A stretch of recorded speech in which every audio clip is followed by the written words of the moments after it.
Title: The Illusion of Reality, Part 1.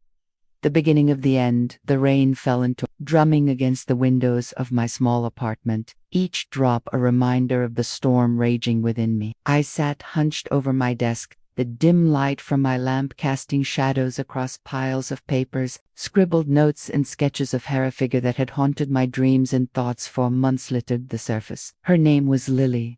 A name that danced on the tip of my tongue yet felt foreign. I had met her in the depths of winter, a figment of my imagination brought to life through art.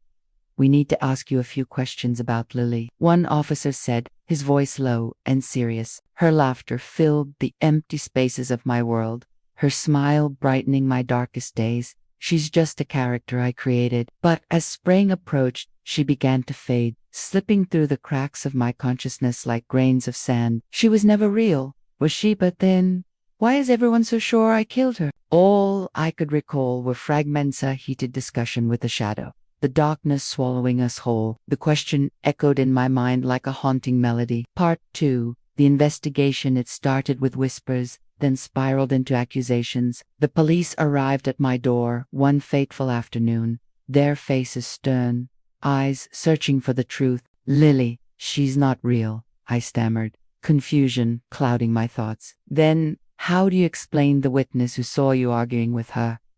The blood found at the scene," another officer pressed, laying out evidence that felt like a nightmare I couldn't wake from. My mind raced. An argument, blood. I barely remembered the night they spoke of. Part 3. The descent into madness. Days turned into weeks, and the weight of the world rested on my shoulders. Friends turned to strangers, their eyes filled with suspicion. Lily morphed into a twisted version of herself, her eyes filled with betrayal, her smile a haunting reminder of the life I had imagined.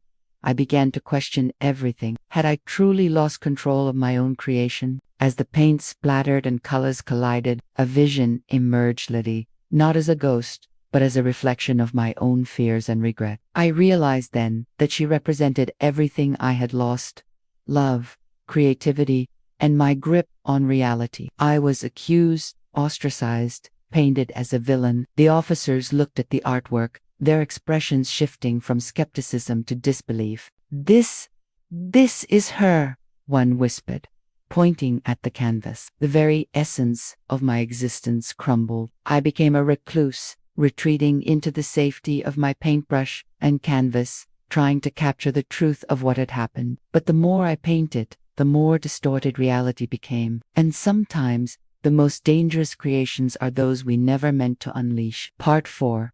The Revelation. I understood that, while Lily may not have existed in the physical world, she would forever live within me as a reminder of my fragility and the thin line between imagination and reality. But the pain I caused, that's all too real. One stormy night, in a fit of desperation, I confronted my demons on the canvas. The following morning, I took the completed painting to the police station. "She was never real," I insisted, tears streaming down my face. Part 5. The conclusion. In the end, the charges were dropped, the whispers faded, but the memories lingered. As I stood before my canvas, ready to paint again, I knew the truth. We create our own realities. Part 6. The Fractured Record. The sketchbook was never meant for public eyes. It was my sanctuary, a space where I could spill raw thoughts and incomplete truths. But when the investigators requested it, I hesitated. Then I handed it over, page by page, watching their confusion grow. Another portraitor with jet black hair, crying under a sunless sky. The dates made no sense. April blurred into December. Scenes rewrote themselves. Or were you trying to rewrite the truth? An entry dated 2 weeks after her disappearance depicted us arguing on a train platform, except I had taken a train in months. One entry described Lily as a red-haired woman in a green coat, laughing beneath a snow-covered lamppost. I was documenting my dreams. I explained. They started to bleed into memory. The energy, it's exactly how the witness described her. The canvas was a swirling mass of color: charcoal gray suffused with streaks of crimson, a broken silhouette emerging only if you stared too long. Her eyes, if that's what they were uneven smudges, one distant, one accusatory. my guilt, my imagination, my grief. The lead investigator flipped through the sketches again, brow furrowed.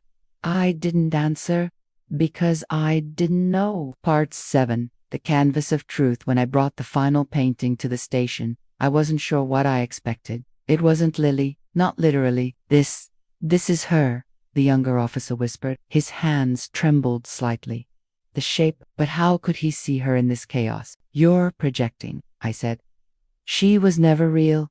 This is me. The officer said nothing, but refused to let go of the painting. Later that night, I received an anonymous text. She looked like that when she cried. You saw her too.